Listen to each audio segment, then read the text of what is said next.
That's Nick. And that's Joseph. And today we're here to talk about I Love My Dad, which I believe is the second feature directed by James Morosini, which premiered at the 2022 South by Southwest Film Festival, where it won the audience prize, and Magnolia Pictures is releasing it August 5th, 2022.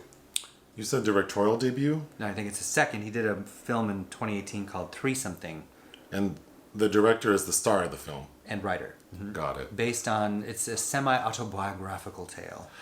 I thought this story felt like something you tell at like a dinner party. Sure. Mm-hmm. That will go something like, oh my gosh. Well, that WTF factor. So I work with this guy named Franklin. And do you know what his dad did to him? Okay, so his parents are divorced. His dad's kind of a deadbeat. He doesn't really keep any promises he makes. He doesn't really try to be there for him. So at a point, Franklin decides to block his dad on social media and block him on his cell phone. So do you know what the dad decides to do?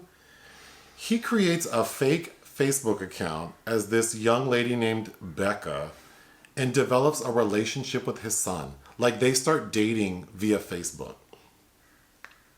And it culminates with the son actually going to meet this woman because the dad was so stupid that the person he stole the pictures from, he actually used her name and put where she works. So he shows up and the dad has to tell him the truth that it was all fake. And then of course the son's upset. The end. That's basically the story. There are a few little things. So it's important to know that Franklin, we meet him finishing some inpatient program after he attempted suicide. Mm-hmm. It's important to know that the dad, while he was pretending to be this girl, told Franklin that she gave his information to some friends she knows because Franklin reveals that his dream is to be a software coder. And we find out that her email, meaning his dad's email, got into the right hands. And Franklin, at the end of the film, ends up working for a company coding. Mm-hmm. So we get a scene at the end where, everything is passed. Franklin's not talking to his dad. And he's just working at his desk, happy to be doing what he's doing. And his boss comes by and says, we're really glad to have you here. And Franklin says, I'm happy to be here. And his boss says, well, we're so lucky that your girlfriend gave us your information. So insistent. She was so persistent. And then we see that Franklin is starting to think that maybe he should give his dad a chance. So what does Franklin do? He catfishes his dad, pretending to be the mom. So Franklin sends his dad a letter from his mom saying, you're an asshole, but just so you know, the apartment building across from our house, because Franklin lives with his mom, they have an apartment for rent that I think you can afford. Fuck you, hope you're doing well, bye. And then the final scene is that the dad moves in across the street. Mm-hmm. Like you said, it does have the WTF factor, but I think this film could have been turned up 2 notches. Yeah, I know that its reception at South by Southwest, a lot of people talk about how uncomfortable it is. And it is. And it is, but yes, it could have been much darker. Because the obvious thing is that you are assuming that there's going to be some sexual talk. And there is, but it's very mild. I was expecting dick pics and all this. No. Well, and I'm sure that this is part of your notes, and not to put the cart before the horse, but there's a mechanism used where, because a lot of this is interacting with someone online via text, where Franklin, played by Morosini, is envisioning Becca speak to him. And it's, all about how we project things onto people. I thought this was the best part of the film. Yes. Is this manner of storytelling. Who plays Becca? Claudia Sulewski. That's a beautiful lady. She is. I think she started out as a YouTube star before she became an actor. Yeah, I really like. She had a very nice, warm energy to her. Yes, I agree. But again, I feel like in there, where I was going with that is there part of those projections, when it becomes clear to everybody involved what was really happening, you get scenes of Morosini making out with Patton. We get the same scenes, but now it's actually the dad. So we get, yeah. But it's those two actors, Patton Oswalt and this actor, actually making out, which kind of enhances that that discomfort. But I really think this could have been as dark as something like Bobcat Goldthwait's The World's Greatest Dad. Yeah. With Robin Williams. You know what I was fully expecting? I was expecting more sex stuff. And I was expecting, because we open with this kid leaving like treatment for suicide, I fully thought he was going to kill himself. Well, I didn't want that, but I think that was where I thought it was going to go. once I realized it was about this filmmaker's own personal experience with his father, partially, you realize it's not going to go quite that far. But it seems to also be very forgiving. And I bet there was a lot of catharsis that happens in being able to make this project. But really good supporting cast moments as well. Well, let's talk about that. So Rachel Dratch plays Erica plays Patton's boss, and they have a sexual relationship. She is so funny. She's a highlight of the film as far as the comedy goes, and Patton's character actually uses her because, of course, we can get into it, but the son, it's kind of unbelievable that he even participates in this conversation on Facebook, because it's a brand new profile. All the pictures were uploaded at the same time 20 minutes ago. This profile has no friends. And he says, like, why did you message me? How did you find me? Why don't you have any friends? And then he still ignores all that and starts a relationship. And then at a point, he tells his mom. And the mom goes, "Oh, that's wonderful. Well, and I'm sure you've talked to her." And he's like, "Yeah, of course." But he hasn't. So he asks to speak to her on the phone, and Patton Oswalt convinces Rachel Dratch to like pretend to be her. But it backfires because she doesn't know what's going on. So she's like, "Oh yeah, let's meet." And that's where the son gets to go meet her. Because this projected Becca that is Patton lives in Maine, which is in a different state than where the son lives. But Becca lives in Maine. Yes. The other supporting character of note is Lil Rel. He plays a coworker of Patton's, and it's actually Lil Rel's comment on something, because Patton tells Lil Rel, "Oh, my son blocked me on Facebook." And Lil Rel says, "Well, that's okay. My girlfriend blocked me. I just made a fake account as some other girl, and then now I just follow her, and now I know what she's up to." So immediately the next scene is Patton on his computer making this fake account. But I want to go to probably what I think is what didn't work for me. First of all, how old is Franklin supposed to be? I'm so confused by this character, because the way he's treated, we would think that maybe he's like 18. Like he may have just graduated high school. He doesn't have a driver's license. He doesn't have a driver's license, nor does he know how to drive. We hear his mom say we got to get him back in school. So it's either high school or college. He lives at home, and his bedroom is that of like a teenager. I was thinking like, oh, how long was this program he was in? What did he do to himself that would cause such a disruption?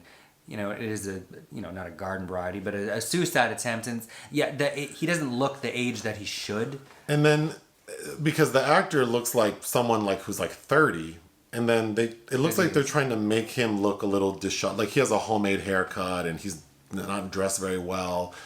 And then like the one sexual sort of moment we see that he's not very experienced with like sexting, and maybe he doesn't even really understand how sex works. So yeah, I'm a little confused with this. Like, who is this guy? Like, is he a vulnerable adult? Is he on the spectrum? Is he just a sheltered guy? I didn't really like that. I didn't understand him, and that he looks older than it seems like he would be. It's a little Dear Evan Hansen. Yes, yeah. It felt like Ben Platt as Dear Evan Hansen. It's almost like, since he's the writer director and it's about his life, it would have been nice to just have somebody younger perhaps cast in that role. That's not him. Or explain. Yeah. Then Patton Oswalt, I think, does a very good job with what he was given, but I think the writing of that character is confusing, because the beginning of the film and everything the son and mom say basically explain that this dad he ain't shit. All he did was talk and talk and talk, never delivered, never shows up. But then at the moment he realizes his son has blocked him, he is desperate to do anything he can to get in communication with him. So I was a little confused. Like, I feel like I needed to understand this dad. Yeah, somebody that was so absent, I don't know that they Yes. would immediately go to such lengths. Right. So we needed a little better psychological understanding of Chuck, which is his name. And the one tidbit we get is about how Franklin says, like, is trying to explain what a loser's dad is by saying he was obsessed with online chess, and he had this scheme where he was pitting two players against, stealing the moves of the computer by, pitting two players against one another, which is a mechanism that he uses when he's sexting between his posing as Becca and using Rachel Dratch's answers, which I think is also a highlight of the film. So at a point, the dad realizes, like, this has gone too far. I need to cut it off. So he starts sending the son messages as Becca, saying, like, it's done. I'm moving to California and then probably Japan. Have a good life. And of course, the son is devastated, which, obviously the suicide attempt and the treatment indicate that his emotional sort of He's in a fragile. he's fragile. Mm-hmm. So after he hears that, he tries to drown himself. But it's not as dramatic as it sounds. He literally slowly walks in the pool and just sits like crisscross applesauce, and then the dad jumps in and saves him.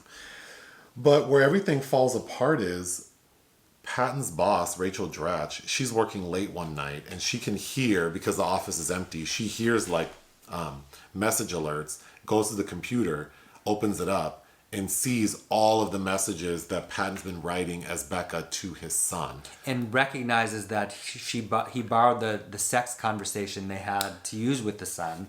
The dad didn't. There's one scene where they're sexting, but of course the dad's not quite sure how to sext with his son as this girl, so he starts sexting Rachel Dratch. Yeah, that's what I meant when I said that he's using that chess mechanism. Yeah, and then copying, pasting. So she sees that and realizes, like, oh, hell no. And then there's a post-it showing the ex-wife's new cell phone number. So Rachel calls the ex-wife. Diane. Tells her. Diane calls Patton and says, like, get my son back here now.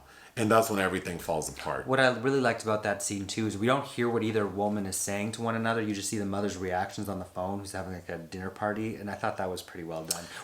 And she calls Patton Oswalt, who's doing laser tag. Laser tag with his son. And it's during, and the juxtaposition of, like, everything crumbling down because that night Patton and his son are with Lil Rel, and they were out at a bar. They do, I think, karaoke. Mm-hmm. They go to a laser tag place. They're having fun, and the son seems happy.